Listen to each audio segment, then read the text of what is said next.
Bienvenidos de nuevo a Neutrality Studies. Hoy, una vez más, contamos con el siempre brillante Dr. Jacob Rapkin, profesor emérito de Historia en la Universidad de Montreal. Jacob, bienvenido de nuevo. Gracias.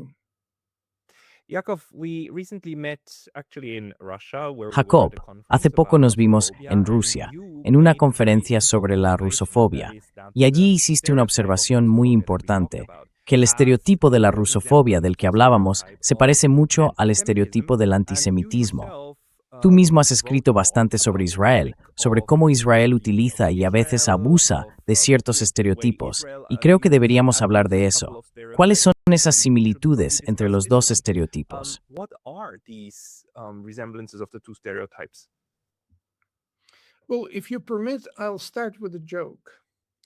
Bueno, si me lo permites, voy a empezar con un chiste. Ocurre en Berlín, en 1938, después del pogromo de la Noche de los Cristales Rotos. Dos judíos se encuentran en una calle de Berlín. Uno de ellos ve que el otro lleva un ejemplar del Völkischer Beobachter, el periódico notoriamente antisemita. Le dice con mucha indignación, ¿cómo puedes leer eso? Y el otro le responde, mira, me consuela.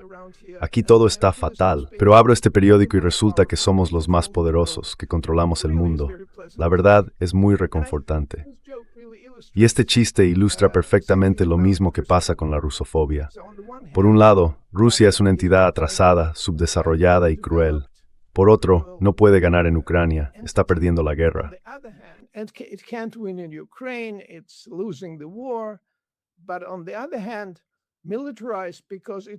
Pero por otro lado, se militariza porque supuestamente está a punto de invadir Lisboa. Así que tenemos estos mensajes incompatibles que se difunden en el caso del antisemitismo y de la rusofobia. Y parece que no molestan a mucha gente porque en el fondo son irracionales, apelan a las emociones. Por eso, si uno hace un análisis racional, que en realidad no es nada complicado, diría, bueno, no puede ser que un ejército tan atrasado, que usa chips de lavadoras para su equipamiento militar, esté al mismo tiempo a punto de invadir toda Europa. Y nadie se pregunta por qué. ¿Cuál es el propósito? Creo que eso define bien la época en la que vivimos. Mientras que el antisemitismo quedó desacreditado después de la Segunda Guerra Mundial, la rusofobia no.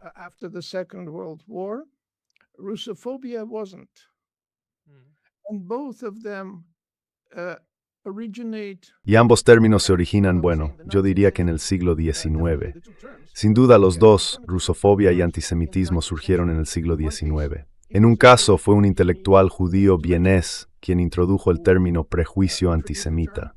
Y la rusofobia la introdujo un intelectual y escritor ruso, el poeta Tyutchev, más o menos en la misma época, en una carta a su hija. Escribió que existía una cierta, si me permites. Creo que lo citaré directamente de la carta porque es interesante. Es bastante curioso que lo escribiera en una carta privada. Le decía a su hija en 1867 que era un fenómeno contemporáneo que cada vez tomaba más y más.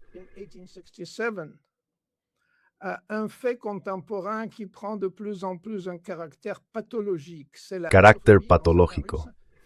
Es rusofobia en ciertos rusos que por lo demás son honorables. Lo cité en el francés original porque así se comunicaban los intelectuales a mediados del siglo XIX. Y es muy revelador que el término rusofobia se acuñara por primera vez en Rusia, refiriéndose a los propios rusos que, por así decirlo, se odiaban a sí mismos. De nuevo, estamos hablando de otro término del siglo XIX, que se usa más a menudo en relación con los judíos. Así que tenemos esos dos fenómenos, la rusofobia y el antisemitismo, surgiendo al mismo tiempo. Por supuesto, la palabra rusofobia en inglés apareció antes. Lo que descubrí es que fue John Stuart Mill quien criticó al gobierno de entonces por inflar innecesariamente el presupuesto militar británico para contrarrestar una amenaza exagerada del Imperio ruso. ¿Le suena familiar?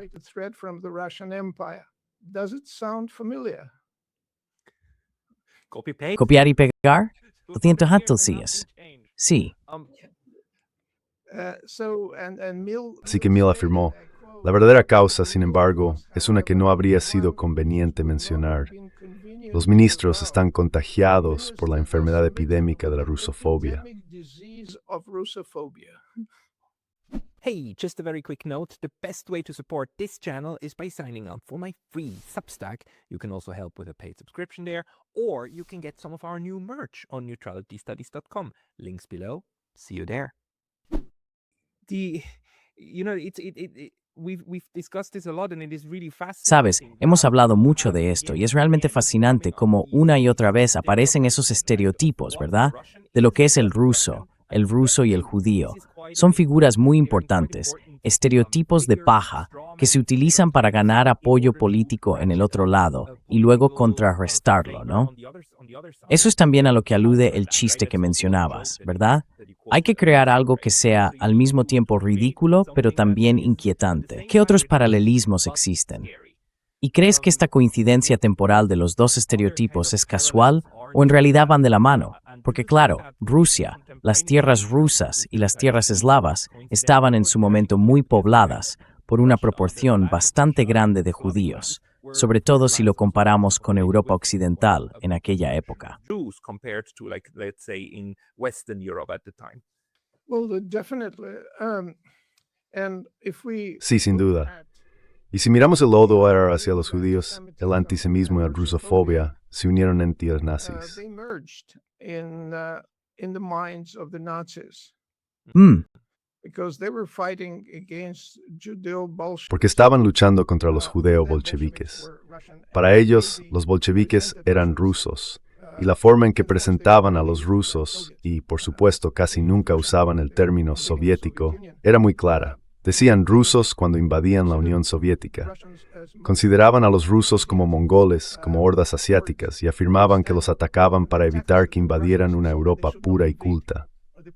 Juemli Raudzio to the Fering Thest are destined for o smabis no for your statu en antisemitismo. Was wrapped in Russophobia and, of course, anti-Semitism.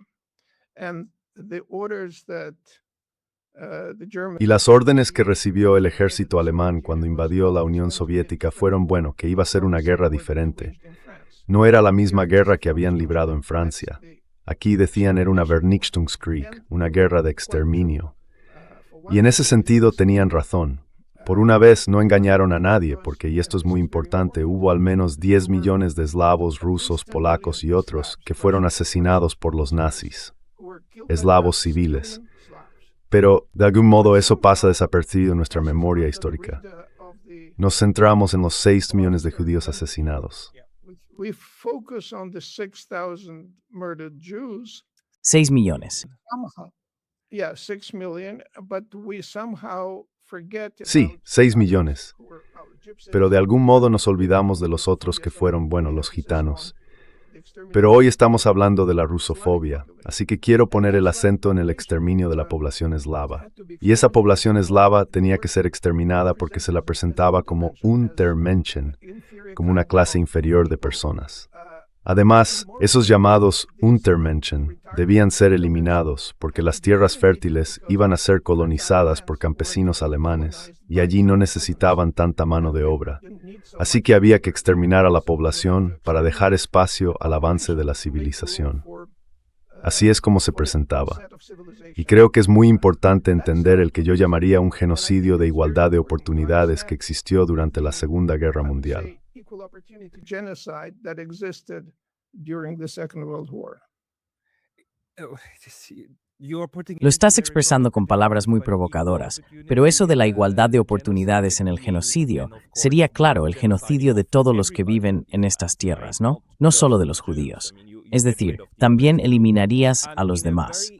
Y de una forma muy triste, esto no es tan distinto de aquella idea del Lebensraum en América, del oeste, del destino manifiesto, ese lugar al que se suponía que había que ir.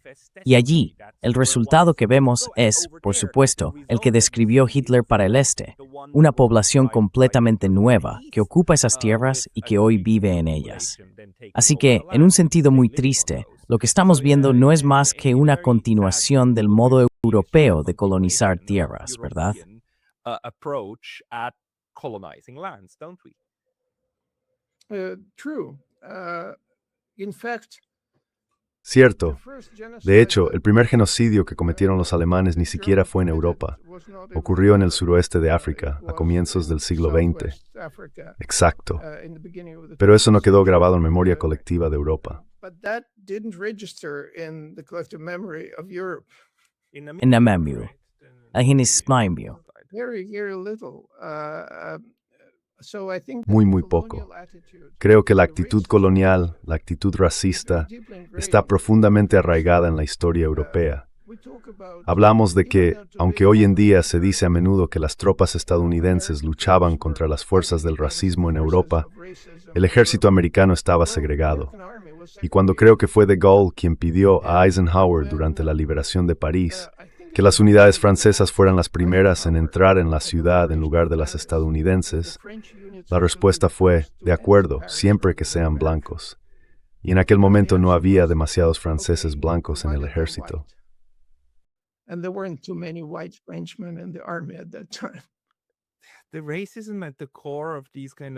El racismo que está en el fondo de este tipo de proyectos europeos, sea cual sea, es realmente asombroso. Pero lo curioso es que hoy en día la memoria sobre todo esto intenta presentarlo como una lucha antirracista, cuando en realidad, si miramos las fuentes como tú haces, vemos que no, que había racismo por todas partes, incrustado en todo el proceso. ¿Tú crees, sin embargo, que ese racismo? Porque una de las cosas que también surgió claro en la conferencia es que la rusofobia, igual que el antisemitismo, es una forma de racismo. ¿Piensas que estos dos tipos de racismo destacan, o mejor dicho, que son distintos del racismo contra las personas negras o contra los asiáticos? ¿O crees que más o menos son lo mismo?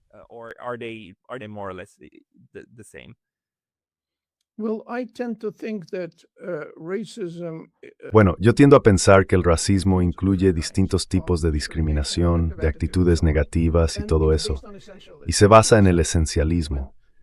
¿Qué es el esencialismo? Es cuando atribuyes ciertas cualidades, propiedades o formas de comportamiento a grupos y dices los judíos son, y añades los adjetivos que quieras. Los rusos son tal o cual, los negros son, ya sabes, lo mismo. Ahora la buena pregunta es, ¿por qué el asesinato de judíos atrajo tanta atención, mientras que el asesinato de otras personas en Europa y fuera de Europa no la atrajo? No la atrajo. Y creo que aquí, si no me equivoco, fue Aimé Césaire, un intelectual martiniqués, quien escribió en 1955, y lo estoy parafraseando, que la razón por la que nos centramos tanto en el Holocausto es que por primera vez se produjo un asesinato masivo de europeos. Mientras que en los casos anteriores, en África, en Asia o en América Latina, Emma bien overstrept mori within foin.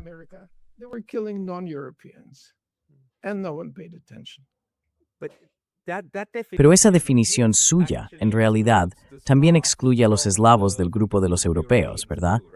Porque ellos son europeos, y también se olvida de ellos, como acabas de señalar antes. Bueno, todas las categorías son construcciones de Soar. Sí, por supuesto.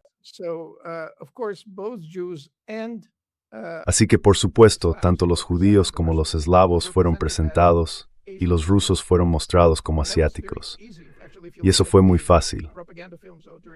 De hecho, si uno mira las películas de propaganda durante el periodo nazi, eligieron soldados soviéticos de Asia Central, prisioneros de guerra, para mostrar que, bueno, estas eran las hordas asiáticas a las que se enfrentaban.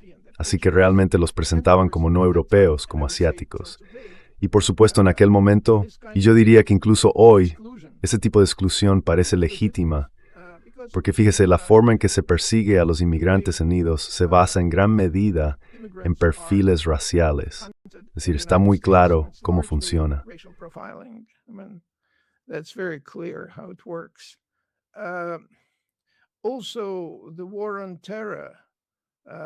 Además, la guerra contra el terrorismo que comenzó en 2001 tuvo muchos tintes racistas.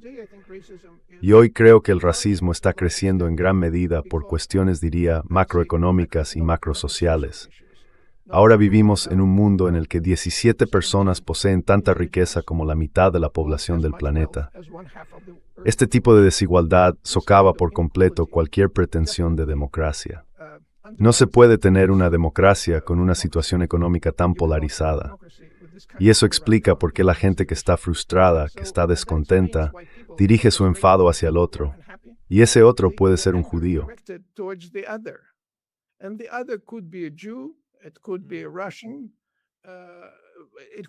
Podría ser un ruso, podría ser un árabe, podría ser un musulmán. En otras palabras, esto es una manifestación de un fenómeno que creo expliqué en el libro Desmodernización, y de eso hablamos en la conferencia. No se puede separar. La forma de entender tanto el antisemitismo como la rusofobia es verlos dentro del contexto de una crisis muy seria que hace que la gente sea más vulnerable a este tipo de búsqueda de chivos expiatorios. Verás, se busca un chivo expiatorio porque así se impide que las masas adquieran una cierta conciencia de clase y dirijan su ira contra los explotadores, en lugar de hacerlo contra personas que están aún más explotadas que ellas mismas.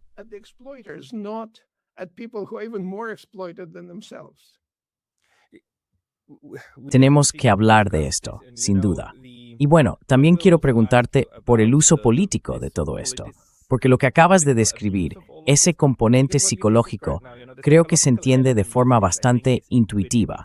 ¿Por qué a nivel individual algunas personas acaban refugiándose en el racismo para afrontar los problemas de su vida? Pero también has mencionado algo más, y quizá podamos dejar para después el tema del uso político del racismo. Me refiero a esa cuestión tan importante de la desmodernización que explicaste de forma brillante en aquella conferencia.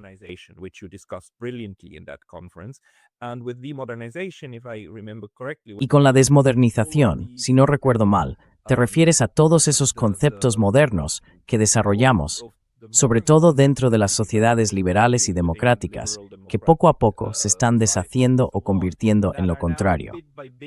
Y creo que últimamente estamos viendo otro ejemplo de eso. Por ejemplo, el control de los chats en la Unión Europea, que supone una inversión del principio de secreto y privacidad, de las cartas, de los mensajes, de la comunicación entre las personas. ¿Podrías hablar un poco también de esta desmodernización y en qué sentido refleja la enorme crisis que está atravesando Occidente ahora mismo?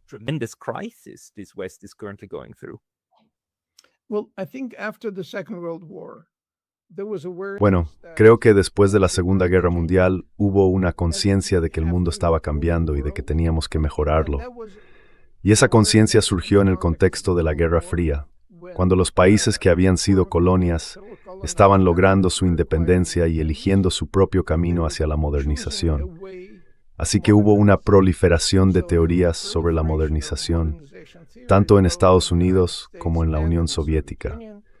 Pero, en gran medida, eran parecidas, porque defendían la reducción de la desigualdad económica, la educación, la sanidad, el debate racional, la elaboración de políticas basadas en la información. Todas esas cosas buenas que en teoría debían ayudar a las nuevas naciones a desarrollarse y a ser autosuficientes. Excepto que, claro, los estadounidenses daban prioridad a la propiedad privada, mientras que los soviéticos hablaban de un modo de producción socialista. Pero por lo demás, mis for prefers.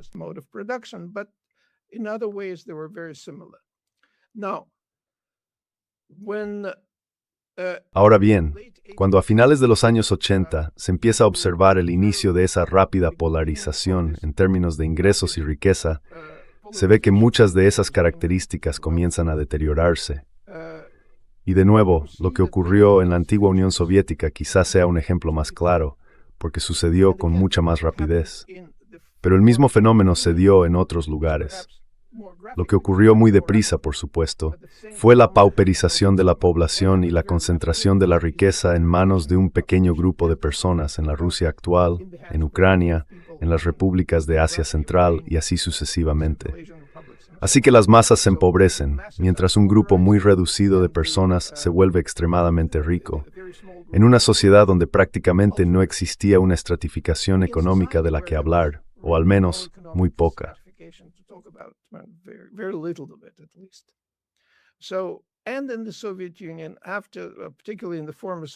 Y en la Unión Soviética, especialmente en la antigua Unión Soviética durante los años 90, hubo una proliferación de todo tipo de creencias irracionales, de gurús que aparecían en televisión prometiendo la felicidad.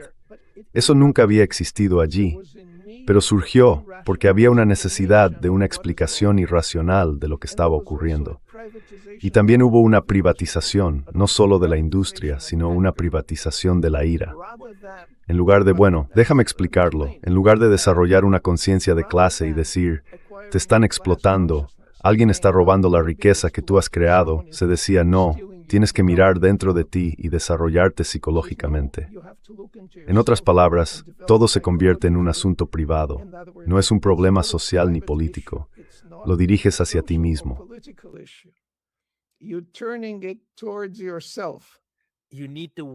Necesitas tener una mentalidad de riqueza. Si tienes la mentalidad adecuada, el dinero llegará. Si no tienes dinero, es que no tienes la mentalidad correcta. Eso es, en cierto modo, culpar a las víctimas, ¿no? Exacto. Se llama la privatización de la ira. Así que se convierte en un asunto privado. Ya no es una cuestión de clase, ya no es una cuestión política, ya no es un tema de impuestos, porque la gente habla de esta injusticia económica como si fuera un fenómeno natural, algo que simplemente ocurre, como un tsunami. Bueno, si estás en Japón y ocurre un tsunami, no puedes hacer nada, pero no es el caso aquí. Esta polarización está hecha a mano. La hacen personas que se benefician de ella. Y esas personas deben rendir cuentas. Y el racismo, el antisemitismo y la rusofobia son precisamente los medios para impedir que se les exija esa rendición de cuentas.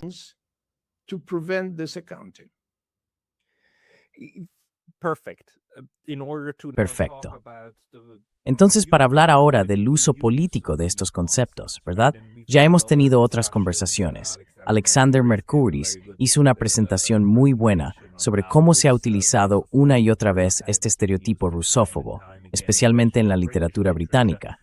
También dio contraejemplos, porque la rusofobia y el antisemitismo nunca son absolutos, ¿no? Siempre hay ejemplos de personas que hablan bien de ese grupo.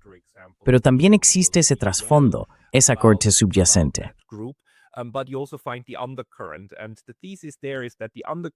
Y la tesis ahí es que el trasfondo tiene una motivación claramente política, porque cumple una función. Y tú dices que una de esas funciones es impedir que surja una conciencia de clase, ¿verdad? Pero por otro lado, también vemos a personas que tienen un claro deseo de resolver ciertos problemas a través de la guerra y utilizan eso como un discurso a favor de la guerra. Podemos hablar un poco de eso. Y también de cómo, una vez más, la rusofobia, el antisemitismo y, quizá hoy en día, también la islamofobia encajan exactamente en esa forma de entender dónde está el enemigo.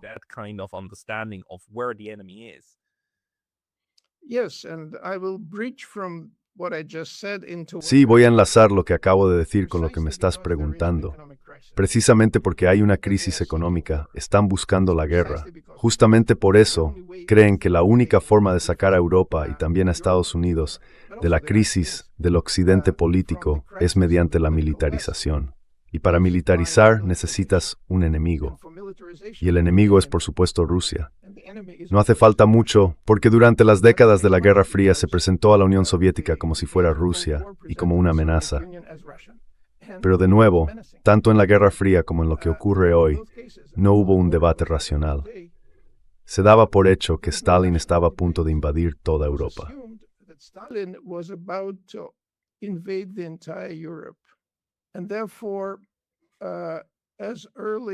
Y por eso, ya en agosto de 1945, el general Patton le escribía a su esposa diciendo que los rusos estaban poco desarrollados y que no le interesaba entenderlos.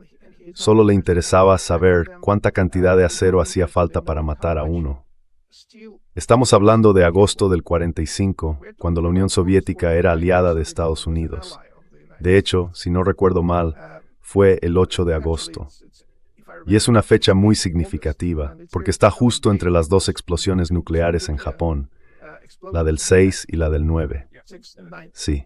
Así que de nuevo puedo darte muchos ejemplos. Estoy a punto de escribir un artículo sobre ello. Cuando se quiere justificar una guerra hay que presentar al enemigo, ya sabes.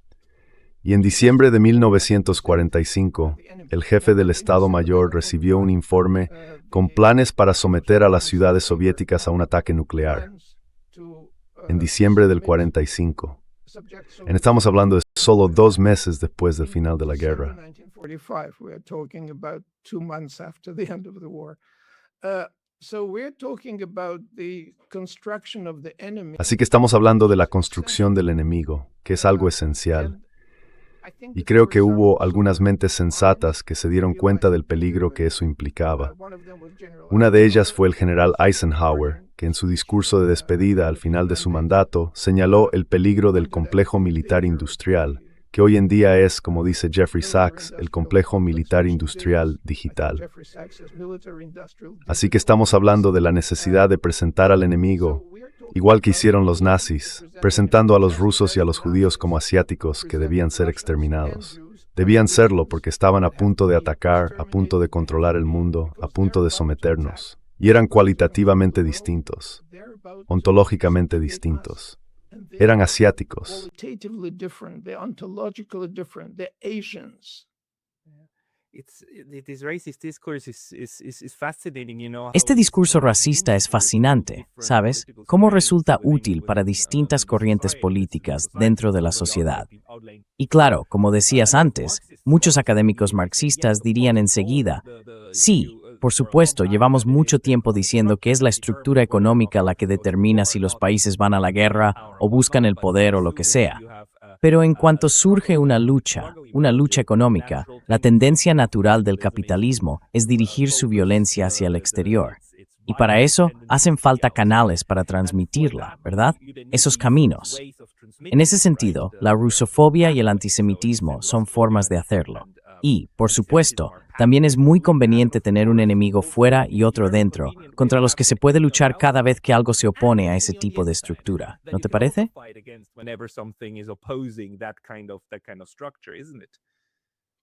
No, definitely, because in both cases, if we are talking about Definitivamente, porque en ambos casos, si hablamos de lo que está ocurriendo hoy, hay que mencionar también un tipo distinto de uso político de la rusofobia y del antisemitismo.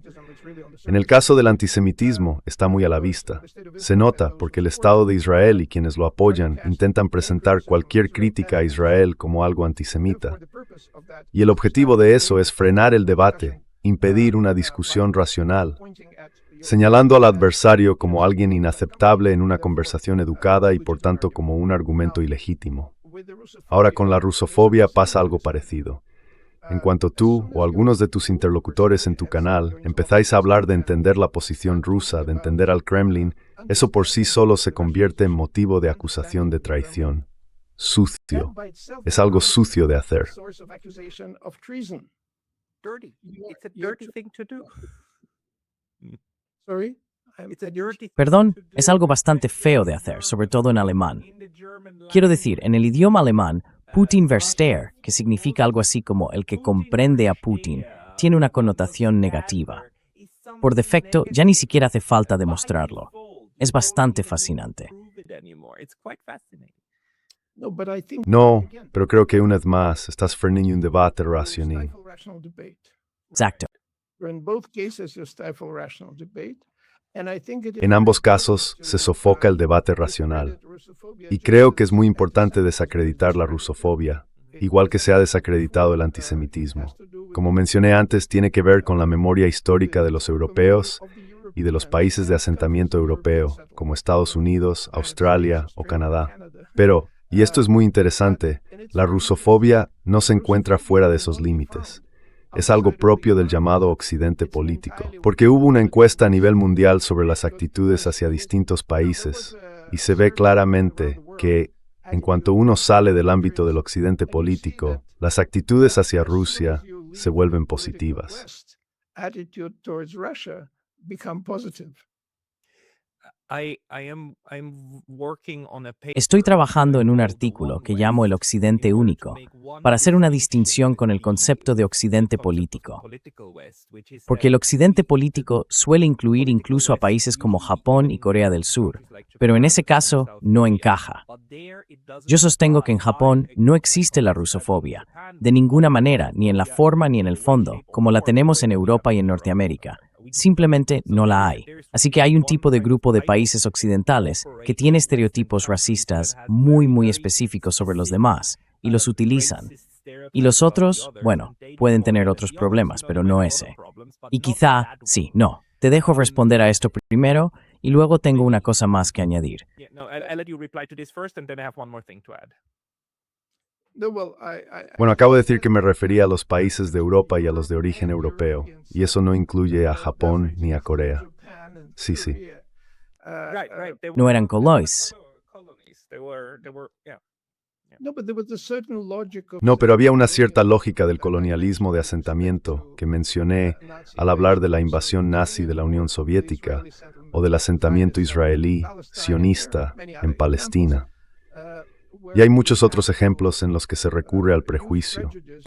Hay que justificar por qué lo que se hace es legítimo, y se considera legítimo porque se lleva cultura, o se lleva el cristianismo, o se lleva la civilización, la carga del hombre blanco o la responsabilidad de proteger. Yo las meto todas en el mismo saco. responsibility to protect. I put them all in one basket. I think they belong together. They're like they're shaped. Creo by que the van same juntos. way of understanding Están the world. moldeados por la misma Why forma do de you entender add el it? I have mundo. one thing Y ya que or estamos, to add hay algo que about quiero this añadir, difference, o más bien the difference preguntarte. between, Esa you know, the diferencia sin entre el of pecado, trying de to intentar comprender, de cometer el pecado, de tratar de entender al ruso, de intentar entender a los judíos desde dentro, ¿cómo funciona todo eso frente a simplemente conocer al ruso o conocer al judío y aplicar el estereotipo, ¿no? Eso es lo que estamos viendo ahora mismo. No se supone que debas entender, se supone que debes saber cómo funciona Putin. Y entonces tienes a mucha gente en la tele que con una apariencia de expertos te dicen que lo saben, que conocen a los rusos. Y lo que suele venir después es una afirmación muy rusófoba, basada en estereotipos muy concretos. Así que esto no hace más que reforzar lo que decías, ¿verdad? Que hay que impedir que la gente intente comprender y hay que imponer el estereotipo con toda fuerza posible. From trying to understand, and we need to impose the stereotype as hard as possible. Well, I think that's what essentialism is. Bueno, creo que eso es lo que llamamos esencialismo. Cuando alguien dice que los rusos, los franceses o los suizos son de tal manera, lo que está haciendo es atribuir ciertos valores, modos de comportamiento o predisposiciones, ya sean culturales o incluso genéticas, a grupos enteros. A eso se le llama esencialismo. La esencia del ruso es lo que sea. La esencia del judío es eso mismo. Ahora bien, algo muy importante en cualquier discurso racional es reconocer que dentro de la cultura y la población judía hay una enorme diversidad, y eso se puede ver claramente hoy en día. Por eso el antisemitismo, que está volviendo a aparecer con fuerza en muchos países, está completamente fuera de lugar. En muchos sitios se acusa a los judíos de los crímenes que Israel ha cometido en Asia Occidental, y los propios judíos están muy divididos sobre ese tema. Jews are very much divided about it. The fact that Israel claims that it represents El hecho de que Israel afirme que representa a todos los judíos no debería resultar convincente, porque la mayoría de los judíos hoy en día en Norteamérica y quizá también en Europa se dan cuenta de que Israel está cometiendo crímenes. Y fíjate, el apoyo a un musulmán antisionista y socialista, Mamdani, como alcalde de Nueva York, recibió el respaldo de un número enorme de judíos en una de las ciudades más judías del mundo, Nueva York. Así que es muy importante entender que hay diversidad entre los judíos, igual que hay diversidad y debate dentro de Rusia. De nuevo se presenta a Rusia como un bloque monolítico, con Putin sentado en la cima. Again, Russia is presented as a monolith. That Putin is sitting on the top, he decides, no one discusses anything, just Él decide que nadie discute nada, que todos simplemente obedecen. Bueno, basta con abrir la revista Russia in Global Affairs, está en inglés, y ahí se pueden ver distintas opiniones sobre cómo se está llevando esta guerra.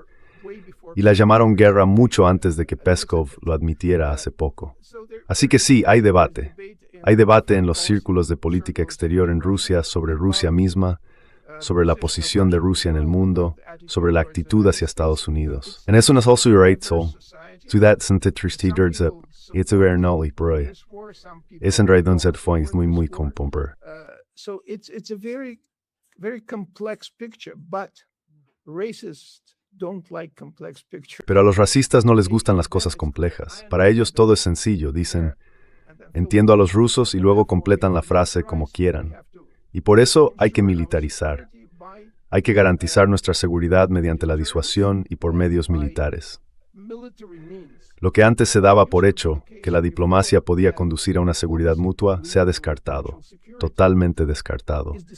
Y de nuevo, se ha descartado porque existe la necesidad de militarizar. Hay una necesidad económica de militarizar, hay una necesidad social de militarizar. Y para que eso funcione, no puede haber un debate racional sobre cuál es exactamente la amenaza o de qué intentamos defendernos.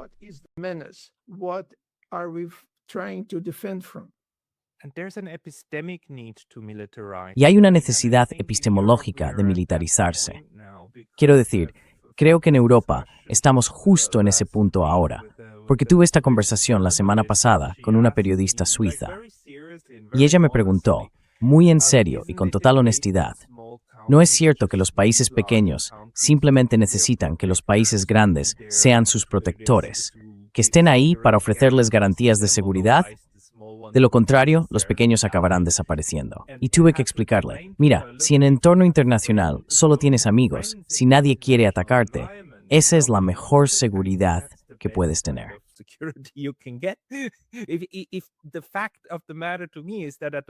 La cuestión, para mí, es que ahora mismo en Europa, todo el mundo ha dejado de pensar en cómo cooperar y solo piensa en términos de disuasión. ¿Cómo disuadir? ¿Cómo disuadir? Se olvidan de que los alemanes y los franceses ya no se disuaden entre sí, porque gestionan su relación manteniendo una buena relación mutua. Pero Europa está tan metida en esa estructura de disuasión que, en mi opinión, muchos han perdido la capacidad de pensar fuera de ese paradigma de seguridad, de ese paradigma de disuasión. Y creo que la rusofobia es una de las principales razones por las que mucha gente ha llegado tan lejos en ese agujero epistemológico. Bueno, me creo que Alce Burgess defiende a los políticos europeos. ¿De verdad?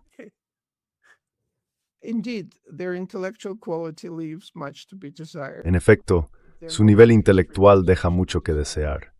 Su conocimiento de la historia deja mucho que desear. Pero están utilizando la estructura de la Unión Europea, que en su origen se creó para garantizar la paz en Europa, especialmente, como has mencionado, entre Francia y Alemania. Y esa vocación de la Unión Europea se ha olvidado por completo. Los políticos europeos a los que intento defender ni siquiera son conscientes de sus propios intereses nacionales. Hablan de Europa, y la Unión Europea, sobre todo después de su ampliación hacia el este, se ha convertido realmente en un instrumento de los Estados Unidos. Así que estos políticos que crecieron en una sumisión total a los Estados Unidos y a una estructura centralizada de la Unión Europea, ya ni siquiera piensan en los intereses nacionales.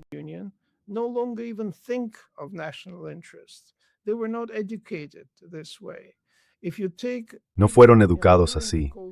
Si miras, incluso durante la Guerra Fría, existían la OTAN y la Unión Europea, pero había políticos que tenían un concepto de interés nacional. Puedes estar de acuerdo o no con De Gaulle. Puedes estar de acuerdo o no con Margaret Thatcher. No son necesariamente mis héroes, pero tenían una idea clara del interés nacional.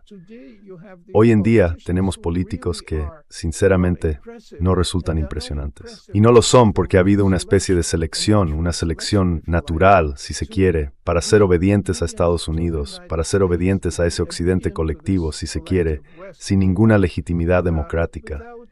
Y hoy se ve claramente, como dije al principio, cuando existe una polarización económica tan enorme en el mundo, no se puede esperar que haya democracia.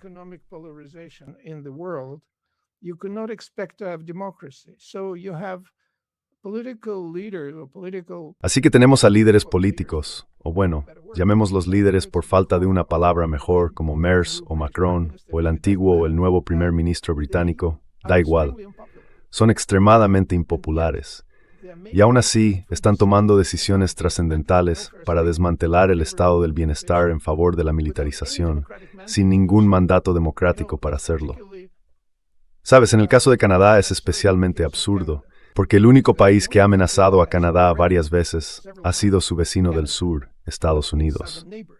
Trump no deja de decir que Canadá debería ser el estado número 51 de Estados Unidos.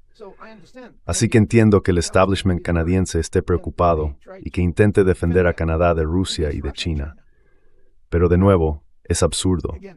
Y aunque Canadá intenta diversificar su economía, sigue comprando equipamiento militar.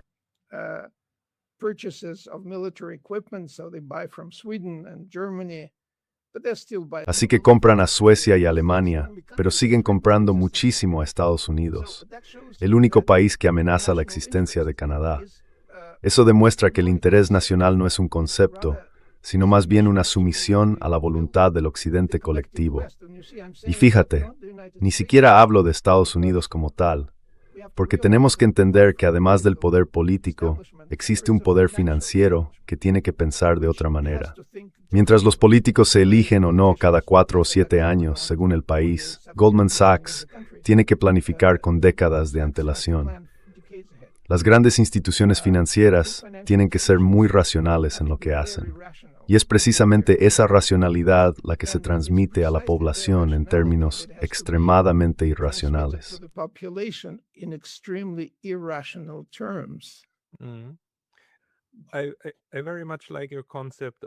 Me gusta mucho tu concepto de lo poco impresionante por diseño. Y ese diseño, claro, es el que permite todos los desarrollos políticos que estamos viendo. Y no es necesariamente que sean los Estados Unidos o el presidente de los Estados Unidos quienes manejan todos los hilos. No, es más bien todo el sistema. Por eso me gustaría llamar a mi ensayo el Occidente Único, ese grupo de personas que se benefician conjuntamente de cómo está montado el sistema y que luego, de forma explícita o implícita, empiezan a cooperar y a colaborar en todos los niveles para perpetuarlo. Y dentro de esa perpetuación, lo que vemos una y otra vez es esos estereotipos racistas.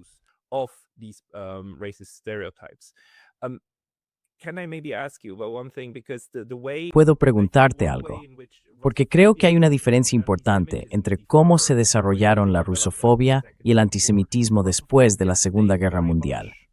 La rusofobia siguió más o menos en la misma línea que antes, mientras que el antisemitismo empezó a desempeñar un papel muy distinto, sobre todo en relación con Israel, que es en sí un proyecto colonial de asentamiento. Pero a partir de ahí tomó otro rumbo. Antes de la Segunda Guerra Mundial, el antisemitismo consistía básicamente en eliminar a los judíos. Ese era su objetivo. Y después de la guerra, se convirtió en una forma de justificar la ocupación de Palestina. ¿Qué opinas sobre cómo cambió la naturaleza del antisemitismo?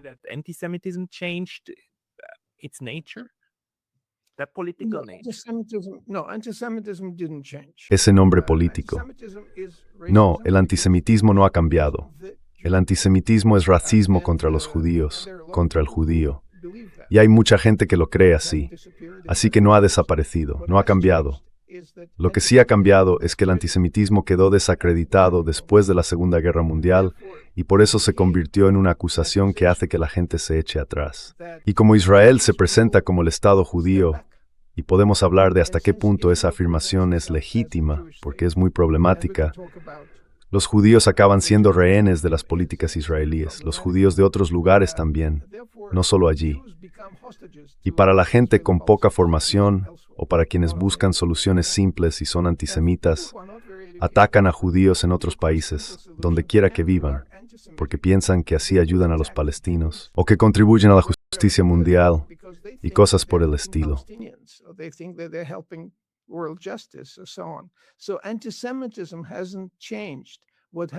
El antisemitismo no ha cambiado. Lo que sí ha cambiado es que el gobierno israelí y el establishment sionista, incluidos muchos sionistas cristianos, utilizan la acusación de antisemitismo para silenciar el debate sobre Israel. Y los políticos israelíes son muy claros. Hoy en día hay una ventaja en el mundo actual. Hay más claridad. Solo hay que leer lo que dicen los propios políticos israelíes, y no hace falta adivinar nada. Está todo ahí. Y cuando se les acusa de genocidio, dicen que es una calumnia de sangre, una acusación antisemita. Así que cada vez que hay una crítica, siempre se desvía o se descarta como antisemitismo. Y eso es muy peligroso, porque el antisemitismo está perdiendo su sentido, su significado, si se usa de esta manera.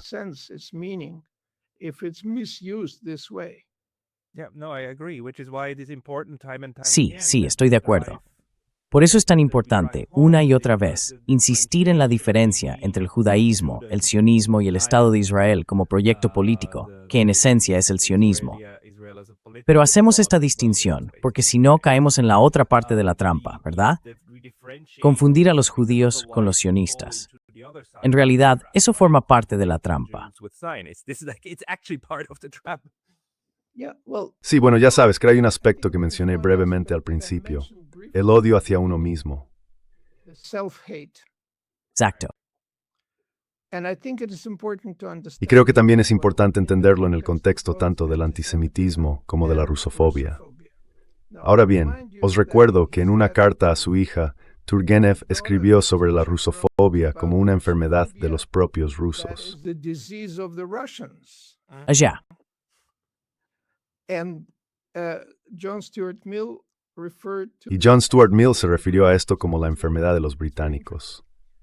Así que en realidad es muy interesante. ¿A qué me refiero? There is a concept of self-hate. Me refiero a que existe un concepto de autoodio. Y es algo muy común en contextos coloniales, cuando los nativos educados en Europa empiezan a despreciar a su propio grupo porque no son cultos, no son civilizados. Y así es como, tanto en el caso de los judíos como en el de los rusos, hay un número importante de personas que transmiten esos clichés antisemitas o rusófobos. Si uno mira los escritos de los fundadores del sionismo y del Estado de Israel, están llenos de clichés antisemitas. Of Israel, it's full of anti-Semitic cliches. No, Jews are unproductive. They are exploited. Los judíos son improductivos, son explotadores, son degenerados. Lo tengo escrito en mi libro sobre la oposición judía al sionismo, pero se pueden encontrar cosas muy parecidas entre los rusos que absorbieron la cultura europea. Hoy en día son pro-europeos, pro-estadounidenses, pro-occidentales y desprecian todo lo ruso, repitiendo ese cliché rusófobo. Esto también ocurre dentro de esos mismos grupos, y en ambos casos tiene que ver con una mentalidad colonial. En Olitrelavers si produce en encuentro y culturas, y sky guaderic serecura es superior a la propia. And you consider the other culture to be superior to yours. Anisway Snales en YouTube. ¿Perdón? Perdona, hay canales enteros en YouTube de rusos que viven en Occidente y que te explican todas las cosas que según ellos están mal con los rusos. Es bastante fascinante. Right. And they're credible because Claro, they're Russians, claro. and they must Y know son creíbles what porque they son want. rusos, y deben saber de lo que hablan. Jews, Y los otros son judíos. También deben saber de lo que hablan los judíos. Así que tienes, pero de nuevo, eso es esencialismo, es irracionalidad, es una desmodernización. Siempre intento unir esas ideas. Estás buscando explicaciones no racionales para problemas serios a los que te enfrentas. Y esas personas desde dentro de esos grupos son las que ofrecen esas explicaciones irracionales. provide those irrational explanations. Y esas explicaciones irracionales, o esas explicaciones a las que no se puede llegar desde la racionalidad, acaban ayudando a las élites políticas que el propio sistema alimenta para dirigir el potencial violento de la sociedad por causas que les resultan favorables, ¿verdad? Favorables para ellas, para su propia supervivencia. Entonces, hacia afuera o hacia el enemigo interno. Right. And I think Sí, there has sí. been Y creo que ha habido discriminación contra los artistas rusos y también con el cambio de nombre de algunas pinturas rusas. renaming of Estuve hace poco en Nueva York y fui al Museo Metropolitano de Arte, que me encanta, y vi un cuadro de Ilya Repin, conocido como pintor ruso. Vivió en San Petersburgo, pero ahora lo presentan como pintor ucraniano, como artista ucraniano, porque nació en el territorio de la actual Ucrania. because he was born in the territory that today is Ukraine. When he was Se llamaba así, The Weverk 4, artista ucraniano. yeah, it was written Ukrainian artist, and I shrugged. Ponía But artista I ucraniano. wonder if Me encogí de the hombros. memory of the European Pero me pregunto si en la memoria colectiva de los europeos y de los países de asentamiento europeo los pogromos que ocurrieron en el Imperio ruso se recordarán como pogromos ucranianos o moldavos, en lugar de pogromos Ukrainian rusos. pogroms No. or Moldavian pogroms rather than Russian pogroms? No. And you made that point just before we started Y antes de recording. empezar a grabar, has hecho un comentario muy interesante sobre el asedio de Leningrado, que ayuda a entender cómo otros lugares afrontan la guerra. Y creo que el ejemplo que ponías era que, durante el asedio de Leningrado, en San Petersburgo, nunca dejaron de tocar a Beethoven ni a otros compositores alemanes. And German artists. Yes, and I think there was a German Sí, film made y about creo que hubo una película alemana sobre el asedio de Leningrado, fiction. una película de And there were two ficción. German Y generals. durante ese asedio había dos generales alemanes que escuchaban la radio de Leningrado y oyeron a Beethoven. Look, these Bolsheviks are playing. Dijeron algo así como, mira, esos bolcheviques están tocando nuestra música. It was something, how dare Para ellos fue como una ofensa, una especie de cómo se atreven a hacer eso. Pero creo que es algo muy importante. El racismo existe en muchos países, pero hay que reconocer que Europa Occidental, en el contexto de su aventura colonial, ha sido especialmente racista. Y creo que es importante entenderlo, porque no se trata solo de que la Sinfonía de Leningrado interpretara a Beethoven durante el asedio, sino también de que la expansión del Imperio ruso fue una expansión territorial. of the Russian Empire was a land expansion. It was not, and therefore they integrated No fue así, the ruling class. y por eso integraron a las clases dirigentes de esos países en las suyas propias. Si eras un príncipe georgiano, seguías siendo un príncipe en San Petersburgo, y muchos de ellos llegaron a ser generales destacados y demás. Así que la historia imperial rusa es distinta de la historia imperial de Europa Occidental, en el sentido de que hubo una integración de distintos grupos. Muchos aristócratas rusos tienen apellidos como Yusupov, virgen tártaro, pero se les considera aristócratas rusos, sin ningún guión ni distinción. En ese sentido, quizá los nazis tenían razón. Eran asiáticos, en el sentido de que también integraban a los asiáticos. Mientras que para los europeos, y los nazis eran europeos, la distinción racial era algo muy importante. Were Europeans. The racial distinction is very important, and that's why I think. Y por eso creo que esta distinción racial que también aparece en las novelas de Benjamin Disraeli, el político británico, un judío que se convirtió al cristianismo, es muy significativa.